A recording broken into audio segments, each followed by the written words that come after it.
Sébastien Haller n'a pas disputé le match face au Lesotho ce jeudi 9 juin en Afrique du Sud. L'attaquant ivoirien était censé débuter mais il a dû déclarer forfait après avoir chopé une angine.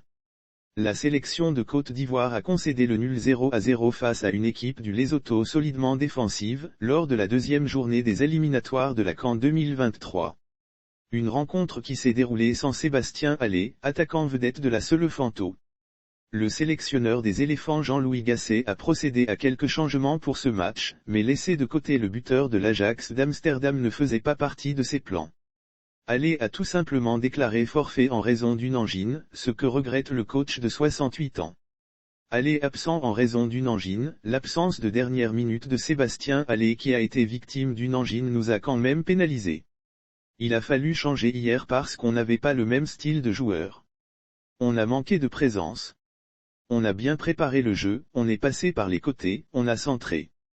On savait qu'on allait jouer contre une défense peut-être à 5, mais comme j'ai dit, on a manqué de force devant les buts et d'efficacité, a expliqué Gasset.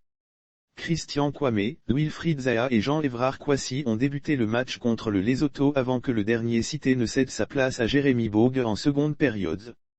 Malgré une nette domination, 86% de possession et 16 tirs, les éléphants n'ont pas réussi à forcer les verrous.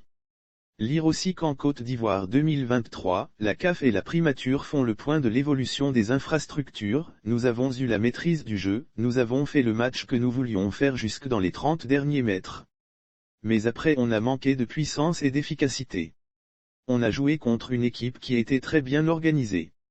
On a toujours tenté jusqu'à la dernière minute, malheureusement on a manqué d'efficacité. Il fallait faire un peu plus pour marquer et débloquer le match et on n'y est pas arrivé, a ajouté Gasset. Après il va falloir améliorer le groupe, faire rentrer des forces vives et constituer une bonne équipe pour la CAN 2023 après avoir effectué ses grands débuts et fait de plus amples connaissances avec ses joueurs, le Français veut se donner le temps de faire les derniers réglages et constituer une équipe plus performante en vue des prochaines échéances. Dans les deux matchs, victoire 3-1 contre la Zambie et match nul 0-0 face au Lesotho, j'ai vu tout l'effectif, j'ai vu tous les joueurs qui étaient disponibles. Beaucoup de joueurs majeurs étaient absents à ce stage. Là je me fais une idée de l'effectif qui est en place. À la CAN 2023, il y aura beaucoup d'attentes de la part du public, mais moi je pense que c'est une pression positive parce que c'est un avantage de recevoir. Après il va falloir améliorer le groupe, faire rentrer des forces vives et constituer une bonne équipe pour la CAN 2023.